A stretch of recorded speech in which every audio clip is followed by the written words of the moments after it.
원하옵나이다. 아멘. 기도하겠습니다. 사랑과 은혜가 풍성하신 하나님 아버지, 세상이 교회를 걱정하는 안타까운 시대 속에서 우리를 주님의 몸된 전으로 불러주시니 감사합니다. 오늘 이 시간 선포되는 사도행전의 말씀을 통해서 우리가 만든 모조품 교회의 모습을 버리고 잃어버린 초대교회의 야성과 복음의 본질을 깨닫는 귀한 시간이 될 수 있도록 하나님 인도하여 주옵소서. 우리의 굳어진 심령이 성령의 임재로 깊은 찔림을 받아 온전히 주님께로 삶의 방향을 돌이키는 생명의 예배가 될 수 있도록 하나님 인도하여 주옵소서. 감사드리옵고 예수 그리스도의 이름으로 기도드렸습니다. 아멘. 오늘은 우리가 사도행전을 이제 강해를 시작하고 있는데 두 번째 시간으로 세상을 바꾸는 교회가 어떤 교회인가에 대해서 우리가 잠시 함께 나누고자 합니다.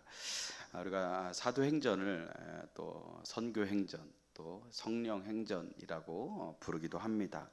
그만큼 우리의 삶 가운데 성령의 은혜를 입는 것이 얼마나 중요한 것인가를 우리에게 깨닫게 하시는 것이죠.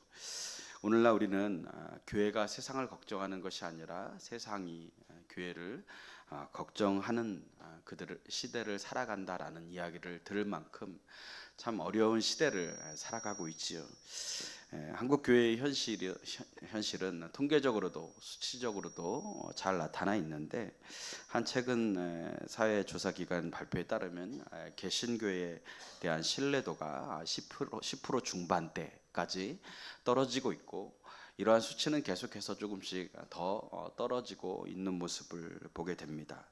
아울러서 종교가 사회에 도움을 주는가라는 질문에 대해서도 많은 사람들이 긍정적인 비율보다는 부정적인 비율로 이야기하고 있는 모습을 볼 때 오늘날 한국 교회가 이 사회 가운데 주는 영향력 또 어떠한 모습들로 비춰지고 있는가는 결국 우리가 전해야 할 복음을 우리가 얼마나 살아내지 못하고 있는가에 대한 그런 물음표로 우리에게 다가오게 됩니다.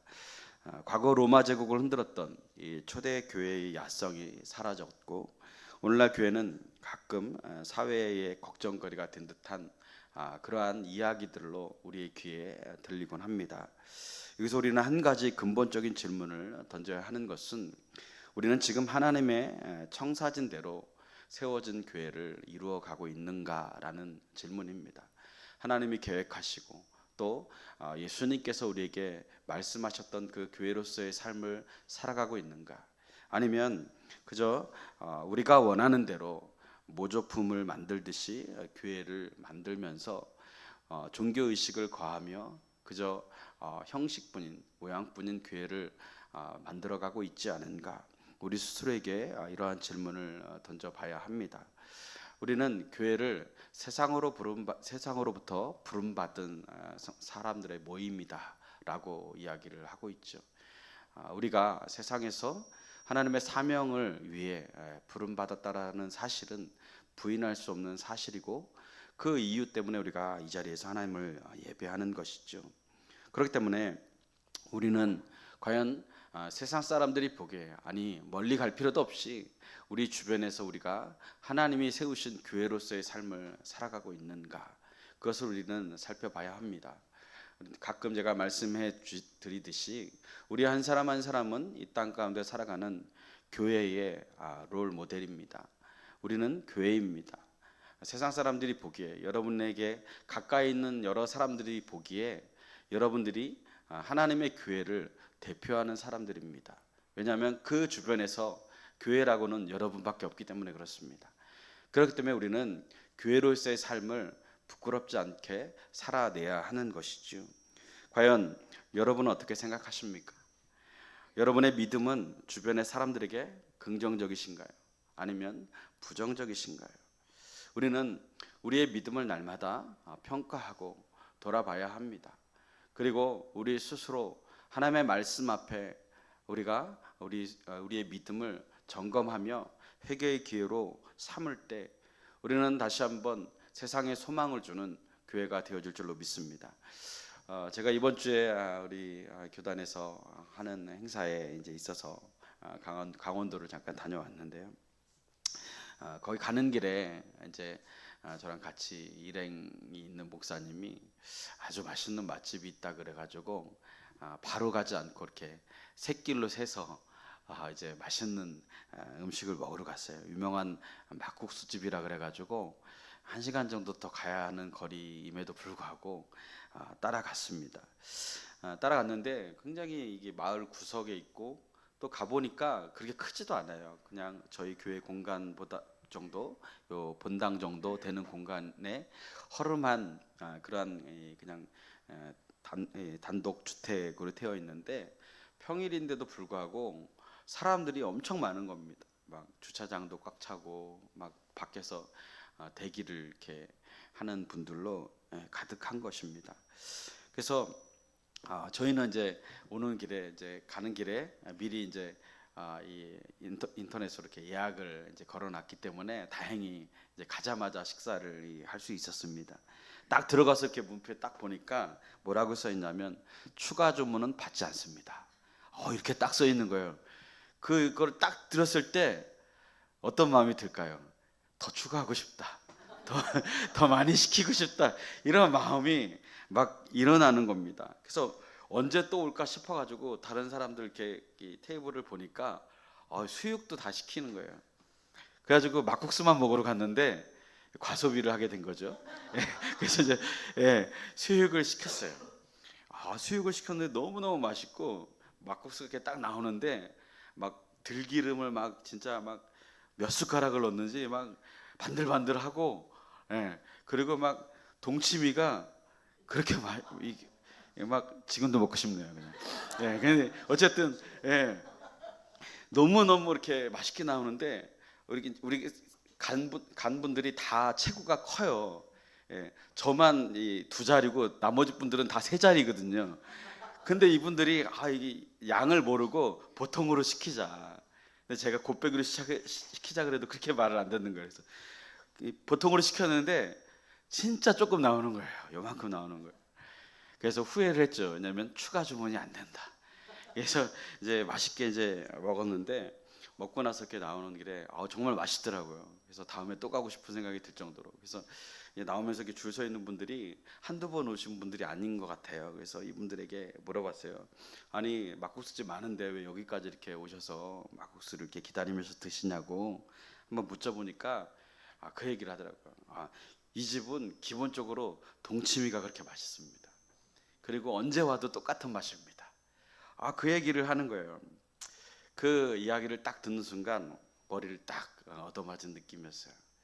우리의 복음이 이건데, 우리의 믿음이 이런 믿음이어야 하는데 왜 우리가 세상 가운데서 전도가 안 되고 부흥이 안 되고 왜 하나님의 능력이 나타나지 않는다라고 이야기할까? 그 공간도 굉장히 허름했습니다. 작았습니다. 근데 수많은 사람들이 그 맛 하나, 본질이 바뀌지 않는 그 맛 하나를 기억하며 줄 서 있는 모습을 보았습니다. 내가 목사라고, 내가 권사라고 얘기 안 해도 우리 늘푸른교회 성도들은 정말 그리스도인이라는 믿음이 맛있는 그런 성도라고 이야기할 수 있는 성도가 됐으면 좋겠다. 그런 생각들을 해보게 되었습니다. 오늘 사도행전 2장은 그 해답이 외부 환경이 아닌 교회의 본질을 회복해야 된다라는 사실을 우리에게 말씀해 주고 있습니다. 그리고 베드로는 오늘 이 말씀을 통해서 성령을 선물로 받아야 된다라는 것을 이야기를 해주고 있는 것이죠. 결국 교회의 승부수, 우리의 믿음의 승부수는 성령에 달려있다라는 사실이죠.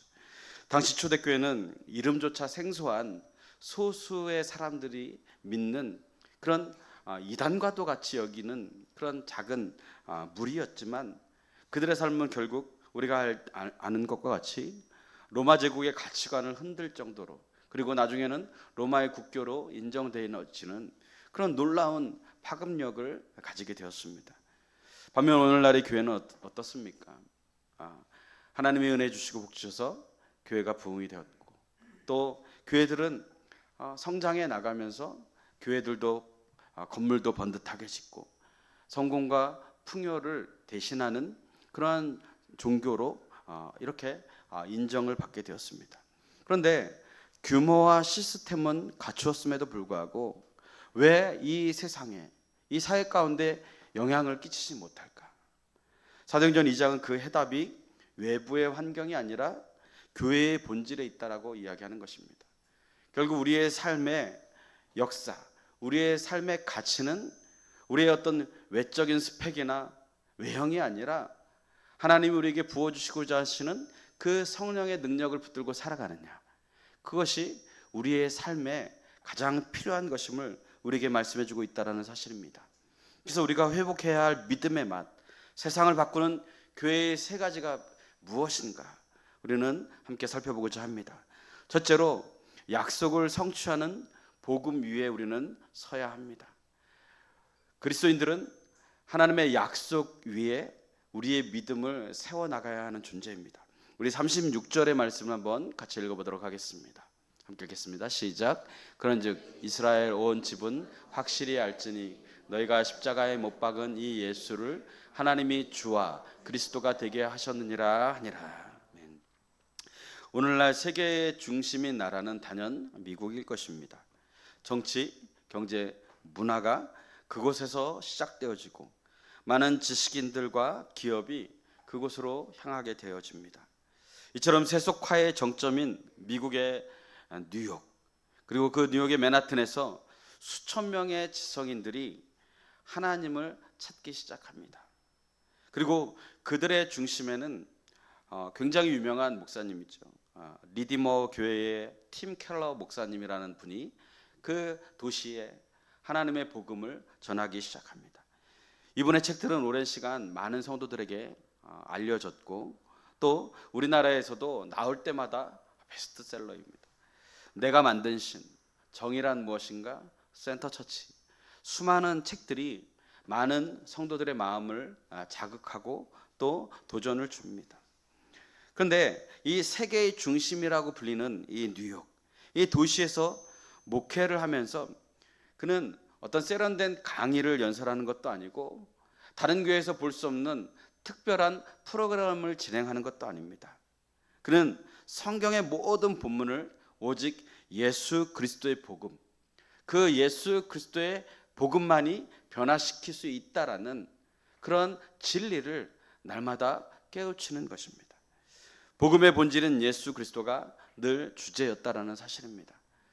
우리가 이 땅을 살아가면서 우리의 신앙이 왜 흔들릴까요? 그것은 우리가 따라야 할 그 복음의 본질인 예수 그리스도를 잃어버렸기 때문에 그렇습니다. 우리는 날마다 예수 그리스도의 복음을 붙들고 살아야 하고 그 예수 그리스도의 복음이 흔들리지 않도록 날마다 하나님 앞에 우리가 성령의 인도하심을 따라 살아가는 저와 여러분이 되어야 될 줄로 믿습니다. 이 리디머 교회의 이 팀 켈러 목사님은 도덕적인 사람이 되라는 훈계를 하지 않습니다. 당신은 스스로를 구원할 수 없는 죄인이지만 그리스도 안에서 온전히 사랑받은 자이다. 그리스도 안에서 사랑받은 존재다 라고 그들의 정체성을 다시금 알려주는 것이죠. 오히려 풍요와 성공에 사로잡혀 있는 냉소적인 이 뉴요커들에게 이 메시지는 하나님 앞에 무릎을 꿇는 계기가 되었고 복음이 삶이 되고 복음이 복음답게 선포될 때 세상은 변화될 수밖에 없다라는 진리를 깨우치게 되었다라는 사실입니다. 여러분, 우리의 노력으로, 우리의 수고로, 우리의 지식으로, 우리의 경험으로 세상은 바뀌지 않습니다. 내 인생의 한 시간도 우리를 바꿀 수 없습니다. 오직 예수 그리스도의 복음만이 우리를 변화시킬 수 있는 줄로 믿습니다. 오늘 베드로는 예수를 주와 그리스도가 되게 하셨다라고 말씀합니다. 인간은 예수를 죄인으로 여겨서 십자가에 못 박았지만 하나님은 그분을 만유의 구주로 세워주셨습니다. 통치자로, 구원자로 세워주셨습니다. 복음은 인간의 가장 큰 악행을 하나님의 가장 큰 선행으로 바꾸신 사건입니다. 이스라엘 온 집은 알지니라고 말씀하고 있습니다. 여러분, 이스라엘은 하나님이 선택하신 백성이죠. 그런데 그들의 온 집안이 예수 그리스도의 주되심을 알지 못했다라는 것이죠. 그래서 그들에게 이스라엘 온 집은 들을지어다, 알지어다 라고 말씀하고 있습니다. 오늘 이 자리에 우리는 예수 그리스도를 아는 믿음 가운데 예배를 하고 있습니다. 그러나 어쩌면 우리는 이스라엘 백성들과 같이 예수 그리스도를 모르는 채 우리가 하나님을 쫓고 있는지도 모르겠습니다.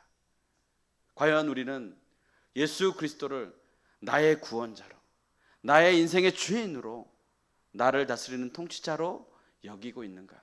아니면 여전히 우리는 형식적인 믿음 아래서 나의 신앙의 연륜의 뒤에 숨어서 예수 그리스도를 부인한 채 살아가고 있지는 않은가? 우리 스스로를 돌아봐야 하는 것입니다. 그들은 태어나면서부터 모세오경을 외울 정도로 성경에 해박했지만 그 성경이 약속하고 그 성경이 누구를 가리키고 있는가에 대해서는 무지했다라는 사실입니다. 우리가 요즘 성경 통독을 열심히 하고 있습니다. 작년에 성경을 많이 암송하고 또 우리가 마음에 새겼습니다. 그러나 그것이 그저 우리의 종교적인 그런 어떤 지식을 추구하는 모습이 아니라 그것을 통해서 우리가 예수 그리스도를 날마다 알아가고 있는가? 우리가 예수 그리스도를 날마다 나의 구주로 확증하며 살아가고 있는가? 그것을 우리는 날마다 깨달아야 된다는 것이죠. 그래서 우리는 첫 번째로 우리가 복음을 통해 깨닫고 인정해야 하는 것은 우리를 위해 대신 죽으신 예수가 우리의 주님이시며 그리스도라는 사실을 우리는 깨달아야 된다는 사실입니다.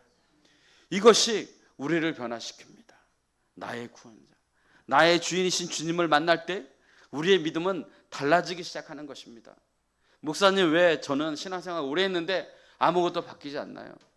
왜 나는 이렇게 열심히 봉사하는데 예배도 열심히 드리는데 왜 바뀌는 것이 없나요? 왜 바뀌지 않을까요?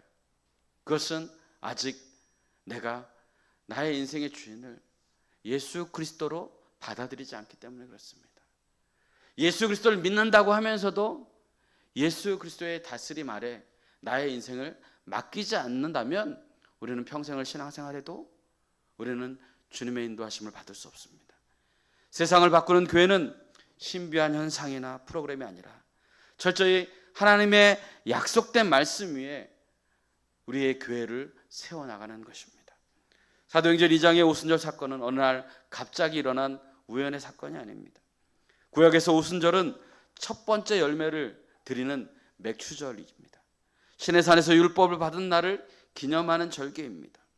하나님은 바로 그날에 성령을 보내심으로 돌판이 아닌 우리 이 사람의 심령에 하나님의 법을 새기시고 또 구원의 첫 열매가 되어주신 그 부활의 주님을 통하여 우리 또한 하나님의 거룩한 열매를 맺는 하나님의 백성으로 살아가기를 기대하는 마음으로 우리를 불러주신 줄로 믿습니다. 베드로의 설교는 이 사실을 분명히 말합니다. 그는 단순히 사람을 위로하는 데 그치지 않고 구약의 예언들이 어떻게 예수 그리스도를 통해 완성되었는지 선포하고 있습니다. 인간의 죄로 인한 십자가의 죽음과 하나님의 승리인 이 부활을 가감없이 전하게 되어집니다. 모든 사람이 죄를 범하였음에 하나님의 영광에 이르지 못했습니다. 그러나 영접하는 자, 곧 그 이름을 믿는 자들에게는 하나님의 자녀가 되는 권세를 주셨다고 성경은 우리에게 말씀해주고 있습니다. 그 주님은 어떤 주님이십니까? 나는 부활이요 생명이니 나를 믿는 자는 죽어도 살겠고 살아서 나를 믿는 자는 영원히 죽지 아니하리라. 이 복음의 메시지가 선포되어지는 순간 그 가운데서 복음을 듣던 많은 자들이 예수 그리스도를 나의 구주로 영접하게 됐다는 사실입니다. 오늘날 우리에게 필요한 것도 이처럼 순전한 복음, 사람의 기분을 맞추는 이야기가 아니라 우리의 삶의 주인이 누구인지 명확히 가르치는 복음이 선포되어질 때 교회는 비로소 세상을 거스를 힘을 갖게 되어지는 것입니다. 나의 주인이라는 사실을 믿지 않기 때문에 내 마음대로 내 뜻대로 내 생각대로 사는 것은 아직 주인이 바뀌지 않았음을 보여주는 것입니다. 하나님의 약속을 따라 살지 않으면서 세상 속에서 복만 기대하는 그런 교회 안에 세상 사람으로 살아가는 것이 아니라 우리는 세상 속에서도 하나님의 복음이면 충분합니다 라고 여기며 세상 속에 그리스도인으로 살아가는 저 여러분들이 되어야 될 줄로 믿습니다. 두 번째로는 존재를 변화시키는 성령의 능력을 경험해야 합니다. 성령만이 우리를 변화시킬 수 있죠. 우리 37절 말씀을 함께 읽겠습니다. 시작. 그들이 이 말을 듣고 마음에 찔려 베드로와 다른 사도들에게 물어 이르되 형제들아 우리가 어찌할꼬 하거늘. 성령에 사로잡힌 변화의 가장 극적인 예는 바울일 것입니다. 그는 교회를 잔멸하려던 철저한 종교인이었죠. 하나님의 열심이 특심했다라고 이야기를 했습니다. 그리고 하나님을 위한 일이 예수 그리스도를 믿는 자들을 잡아가두고 없애는 것이라고 생각했습니다. 그래서 그 일을 위해서 다메섹 도상에서 가는 길에 그가 예수 그리스도를 만나게 됩니다. 성령의 빛을 경험한 후에 그의 존재는 완전히 180도 달라지게 되어지죠. 예수님이 그에게 찾아와 주셨을 때 사울아 사울아 내가 왜 나를 핍박하느냐 라는 주님의 음성을 듣게 됩니다. 그때 그는 살아계신 주님, 부활의 주님을 만나게 됩니다. 예수를 그리스도로 믿지 않았던 그의 마음을 성령이 찌르신 것입니다. 그때 그는 자신의 모든 삶을 비로소 부인하게 됩니다. 그의 지식은 그대로였으나 삶의 목적이 바뀌어졌습니다. 성령은 한 사람의 인생을 뒤집어놓는 놀라운 능력을 가지고 있는 것입니다. 이 시간도 성령 하나님은 우리의 죄악된 심령을 책망하시고 찌르고 계십니다. 성령은 우리의 삶을 바꾸실 수 있는 분이십니다. 그것을 우리가 믿음으로 받아들일 때 성령께서 이 시간 우리의 마음을 변화시켜 주시고 우리의 인생의 주인 된 자리에서 나를 낮추시고 그 자리에 예수 그리스도를 세워주심으로 말미암아 예수 그리스도의 다스림 가운데 하나님의 나라를 경험하는 삶을 살아가도록 우리를 인도해 주는 줄로 믿습니다. 여기서 찔리다라는 원어적인 표현은 날카로운 도구로 심장을 깊숙이 찌르는 상태를 이야기합니다. 심장이 깊숙이 찔리면 죽는 것이죠. 하나님의 말씀이 내 심장을 찌르는 순간 우리의 모든 죄악된 삶이 죽게 되어지고 예수 그리스도를 살리신 그 부활의 능력을 통하여 우리는 새로운 생명을 얻게 되는 줄로 믿습니다. 이것은 성령의 역사가 단순히 감정을 자극하는 수준이 아니라 인간의 가장 깊은 내면과 자아를 해체하는 그러한 수술임을, 강력한 힘임을 우리에게 일러주고 있는 것입니다. 복음이 머리로 이해하는 정보에 그친다면 세상은 변하지 않습니다.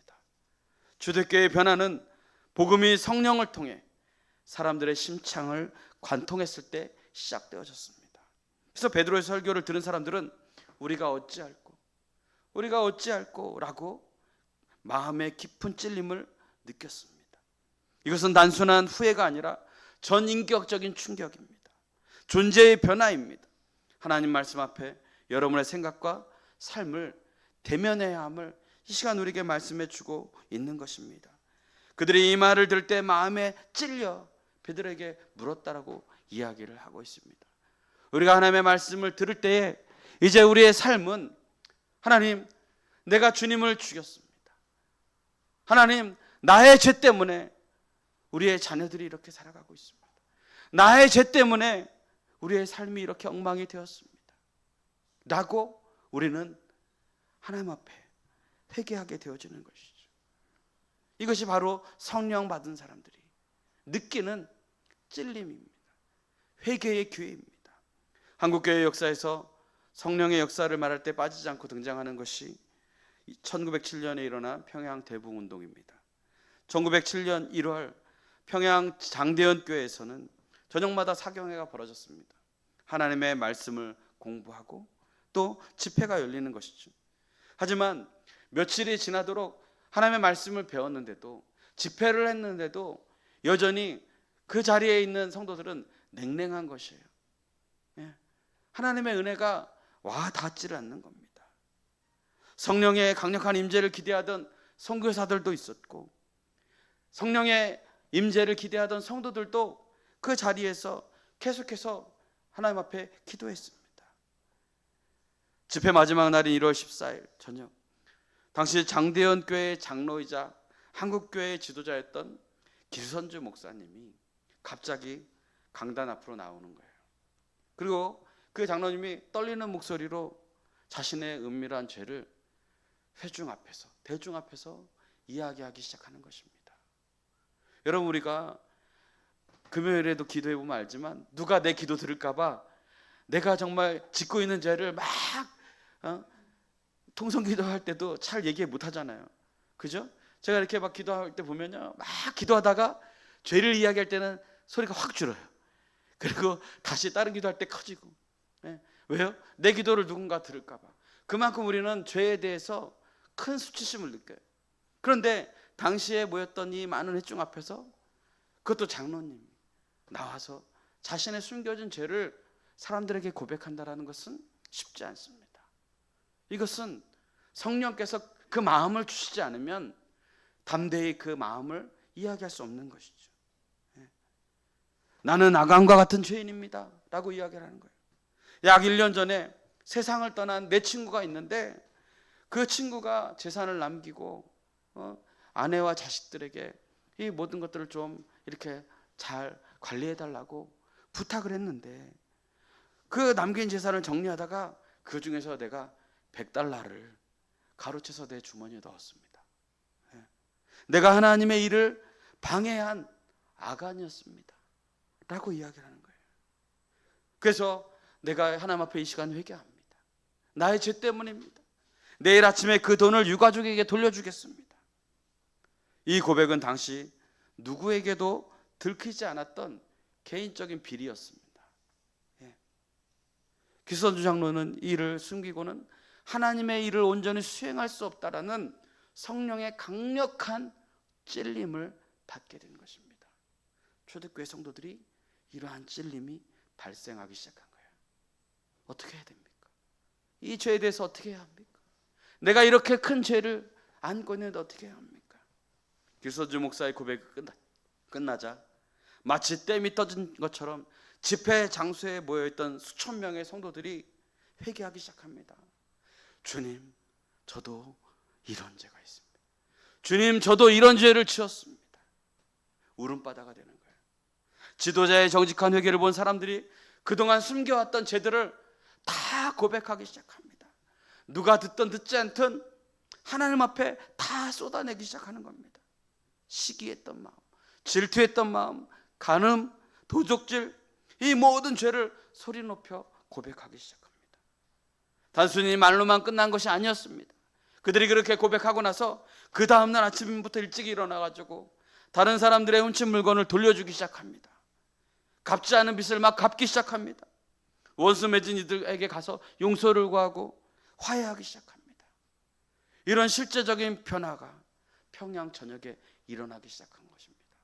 사실 평양 대부흥은 그 자리에서 회개를 통해서 그들이 은혜를 받은 것으로 끝나는 것이 아니라 그것이 그들의 삶에 영향을 주고 삶을 바꿨다는 것에 더 큰 의미가 있는 것입니다. 여기서 우리가 하나님의 말씀을 들을 때 누구나 은혜 받을 수 있습니다. 누구나 회개할 수 있습니다.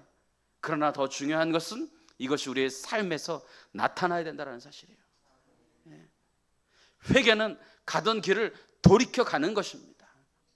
마음을 깨닫는 것에 멈추는 것이 아니라 돌이켜 가는 것, 내가 잘못된 길을 걸어왔던 것을 다시 돌아가는 것입니다. 당시 길선주 장로가 자신의 은밀한 죄를 대중 앞에서 통렬히 자백했을 때 성령의 불길이 임하기 시작한 겁니다. 하나님은요, 죄가 덕지덕지 묻어있는 그릇에 음식을 담지 않습니다. 우리의 마음의 그릇이 덕지덕지 죄로 더럽혀져 있는데 성령이 임할 리가 만무하겠죠. 어쩌면 우리의 기도가 잘 되어지지 않는 것, 어쩌면 하나님의 그 불같은 역사가 우리의 삶 가운데 일어나지 않는 것은 우리의 안에 숨겨져 있는 많은 죄가 회개되어지지 않기 때문인지 모르겠습니다. 한 사람의 진실한 회개가 도시 전체를 변화시켰습니다. 세상을 바꾸는 교회는 많이 모인 교회가 아니라 이처럼 성령으로 인해 삶의 본질이 뒤바뀌는 회개의 한 사람이 세워지는 교회인 줄로 믿습니다. 우리는 종종 내가 받을 복만 생각합니다. 나의 죄는 가리고 높임 받기를 원합니다. 베드로의 설교 앞에서 성도들은 찔림을 받고 회개하기 시작했습니다. 그리스도인으로 이제 어떻게 살아야 하나 결단했을 것입니다. 우리가 어찌알고 성령이 임했을 때 나타난 바람과 불, 그리고 여러 가지 방언, 이러한 역사는 단순히 신비 체험을 자랑하기 위함이 아닙니다. 그것은 복음을 온 세상에 전파하기 위해 주신 하나님의 능력이요 권능인 것입니다. 성령을 경험한 120명의 성도는 더 이상 겁쟁이가 아니라 담대한 증인으로 살아가게 되어집니다. 어쩌면 우리가 이 세상 가운데서 하나님 믿는 것을 숨기고 싶고 두려워하는 이유는 우리가 받아야 할, 마땅히 우리가 경험해야 할 성령의 능력을 받지 못하기 때문일 것입니다. 종교적인 습관에 머무는 것이 아니라 성령의 통치 아래 나 자신의 고집과 자아를 꺾는 경험이 우리의 삶 가운데 필요합니다. 세상을 바꾸는 교회는 많이 모인 곳이 아니라 성령으로 인해 삶의 방향이 바뀐 그러한 사람들이 모였을 때 하나님의 놀라운 은혜가 임하여지는 줄로 믿습니다. 세 번째로 삶으로 증명하는 사랑의 공동체가 되어야 합니다. 우리 46절과 47절 말씀을 한번 읽어보겠습니다. 시작. 날마다 마음을 같이하여 성전에 모이기를 힘쓰고 집에서 떡을 떼며 기쁨과 순전한 마음으로 음식을 먹고 하나님을 찬미하며 또 온 백성에게 칭송을 받으니 주께서 구원받는 사람을 날마다 더하게 하시니라. 그들의 삶이 이렇게 바뀌었습니다. 성령의 충만함을 받기 전에는 내 것, 내 인생, 내 기쁨, 내 행복만 추구했던 사람들이 이렇게 바뀌었습니다. 서울의 어떤 교회가 더 큰 성전 건축을 미루는 그런 일을 감행했습니다. 지금도 충분히 큰 교회이지만 이제 더 많은 성도들이 들어오는 교회를 위해서 성전 건축을 계획했습니다. 그러나 작년에 기도하면서 목사님이 당회원들과 바꿨어요. 하나님이 주시는 마음이 있었습니다. 그 마음은 뭐냐면 작은 교회에 50교회를 선정해서 50억을 지원하는 것입니다. 그동안 성전 건축이라는 원대한 꿈을 가지고 모아왔던 모든 금액을 우리 교회는 충분하다. 그래서 이것을 지금 성장하고 싶지만 여력이 되어지지 않는 교회들에게 후원하고자 결의를 한 것입니다. 지역교회를 살리자는 의도였죠. 분당의 또 어느 교회는 매년 거액의 구제 예산을 세우는데 그 예산도 이제 부족하다라고 여겨서 전 성도가 지역사회의 독거노인과 미혼모 가정을 직접 찾아가서 가족이 되어주는 사역을 하고 있습니다. 성도들이 자신들의 주말과 자신들의 재정을 기꺼이 내어놓는 모습을 보면서 지역 주민들이 이런 이야기를 했다고 합니다. 교회가 있어서 다행입니다. 이 이야기를 듣는 순간 제 마음이 뭉클했습니다. 제 마음에 큰 감동이 되었습니다. 우리 교회도 이런 소리를 들었으면 좋겠다. 지역 가운데서 늘 푸른 교회가 이곳에 있어서 너무나 다행입니다. 이 이야기를 듣는 것이 얼마나 하나님 앞에 기쁨이 되어지겠습니까? 이러한 모습이 사도행전에서 말하는 온 백성에게 칭송을 받더라 라는 그런 고백인 것입니다. 복음과 성령을 경험한 사람들은 반드시 공동체란 열매를 맺습니다. 초대교회는 사도의 가르침을 받아 그 가르침대로 행하는 교회였습니다. 그 가르침을 통해서 이제 복음의 일꾼이 되어 자신의 소유를 기쁘게 나누는 사귐의 공동체였습니다. 날마다 모여서 기도하고 떡을 떼고 그리고 하나님을 예배하는 기쁨 가운데 그렇게 살아갔습니다. 이러한 교회의 모습은 세상 사람들에게 큰 충격이 되었습니다. 세상은 자기 것을 챙기라고 말합니다. 교회는 자기 것을 내어주며 서로를 돌보았습니다. 이 귀한 사랑을 세상 사람들이 본 것입니다. 그리고 그 교회들을 칭찬하기 시작합니다. 하나님은 날마다 구원받는 사람들을 더해 주셨습니다. 오늘날 고립과 소외가 깊어지는 삶 속에서 교회가 보여주어야 할 대안이 바로 이러한 모습이 아닐까요? 우리가 서로를 진심으로 환대하고 아플 때 나누고, 세상은 교회의 존재 자체를 보면서 복음의 살아있음을 느낄 수 있다는 것이죠. 이와 같이 성령의 인도하신 가운데 세워진 교회가 어떻게 되었습니까? 120명의 교회는 하루아침에 3,000명의 교회로 부흥하게 되어집니다. 폭발적으로 성장하게 되어집니다. 이 첫 교회는 형식적인 신자가 아니라 참된 신자들의 증거로 성장했습니다. 그 공동체에 대한 성경의 증거는 진정한 하나님의 나라를 나타내고 있는 것입니다. 그 교회는 먼저 사도들의 가르침을 받아 배우는 공동체였다라고 말씀드렸습니다.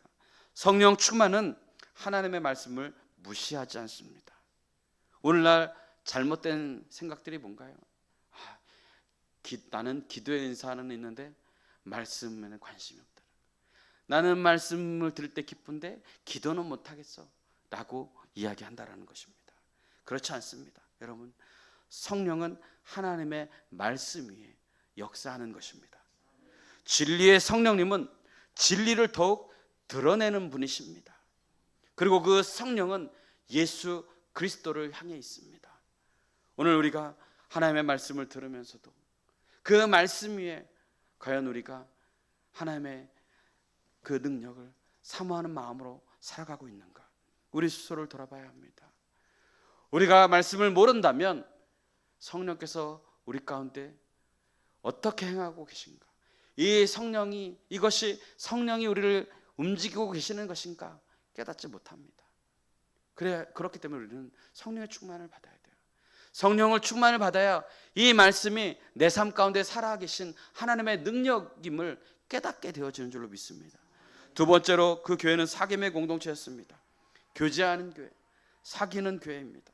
헬라어로 코이노니아라고 이야기를 하죠. 이들은 물건을 공유하는 것까지 포함해서 포괄적으로 그들의 삶 가운데 나눔을 실천하게 됩니다. 그래서 며칠간 이 나눔이 왜 시작되었을까요? 이때의 절기를 지키려고 많은 믿음의 사람들이 이 예루살렘을 찾았습니다. 예루살렘을 순례하기 위해서 이곳에 모였습니다. 그리고 이곳에서 복음을 들었고 회심했습니다. 그런데 이들이 이곳에서 은혜를 받았고 이곳에서 머물고 있는데 그들이 집에 돌아가지 않고 이곳에서 하나님의 교회를 이루며 살아가는 거예요. 그렇다 보니 그들이 직장도 없고 어디 머물 것도 없고 먹을 것도 없는 것입니다. 그러니까 어떻게 하겠습니까? 당시에 초대교회였던 이 120명의 예루살렘 성도들이 자신의 집을 파는 겁니다. 자신의 땅을 파는 겁니다. 그리고 그것을 팔아서 기쁨으로 사도들의 발 앞에 갖다 놓는 것입니다. 그리고 그것을 통해서 3,000명이라는 그 많은 성도들을 책임지는 것입니다. 초대교회의 사귐의 전통은 실제적인 돌봄과 나눔이었습니다. 이것이 어떻게 가능하겠습니까? 오늘날 많은 성도들의 삶을 보면 교회 봉사 뭘로 합니까? 남는 것으로 합니다.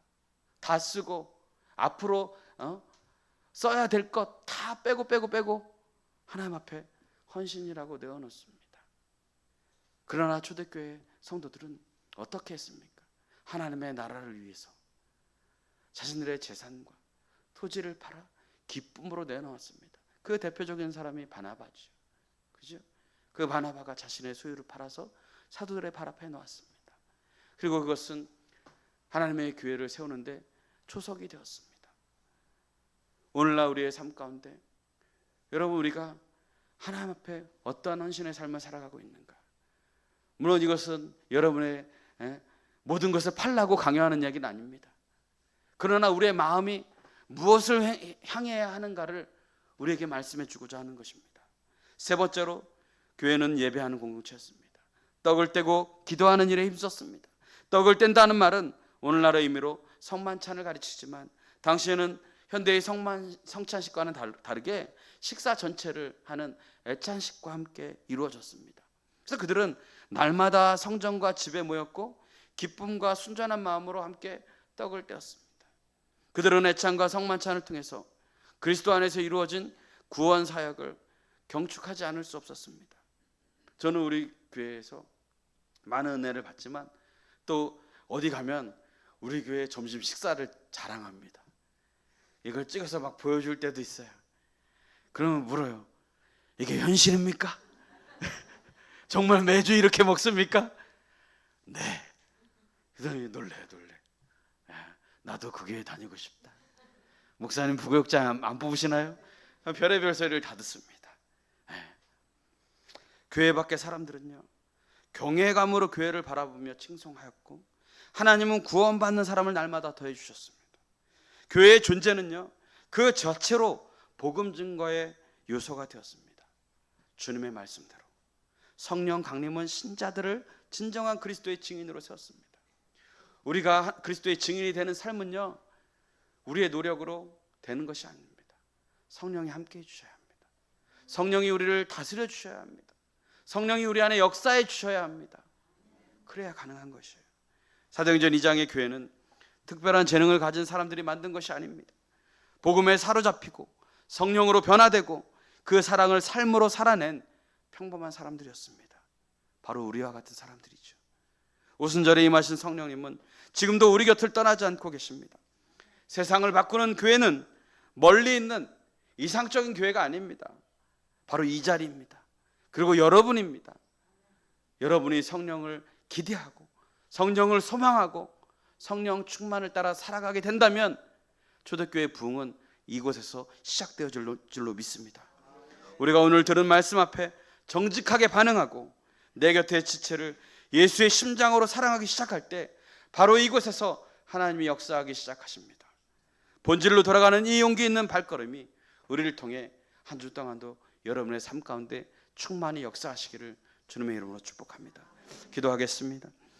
생명의 주인 되신 하나님 아버지, 오늘 우리에게 주신 말씀을 통해 참된 교회의 청사진을 보게 하시니 감사합니다. 우리가 세상의 화려함이나 시스템을 의지하지 않고 오직 예수 그리스도를 주와 그리스도로 고백하는 순전한 복음 위에 굳게 서는 교회가 될 수 있도록 하나님 인도하여 주옵소서. 평양 대부흥의 역사처럼 성령의 강력한 빛 비추심 앞에 우리의 은밀한 죄를 통회하며 존재가 뒤바뀌는 참된 회개가 날마다 우리 가운데 일어날 수 있도록 하나님 역사하여 주옵소서. 그리하여서 자기 것만 챙기는 세상을 거슬러 기쁨으로 서로의 아픔을 나누고 진심으로 환대하는 칭송받는 사랑의 공동체가 되어질 수 있도록 하나님 우리 늘푸른 교회를 붙들어 주옵소서. 우리가 모이는 곳마다 생명이 살아나고 우리의 일상이 곧 세상을 바꾸는 작은 초대교회가 될 수 있도록 하나님 역사하여 주옵소서. 우리의 모든 예배를 통하여 주님께서 홀로 영광 받아주시고 인도하여 주시길 소망하며 감사드리옵고 예수 그리스도의 이름으로 기도드렸습니다. 아멘. 이 시간은 우리 김은식 형제, 우리 지난주에 이제 결혼식을 해서 새 가정을 이뤘는데 특별 찬양으로 하나님 앞에 또 감사히 찬양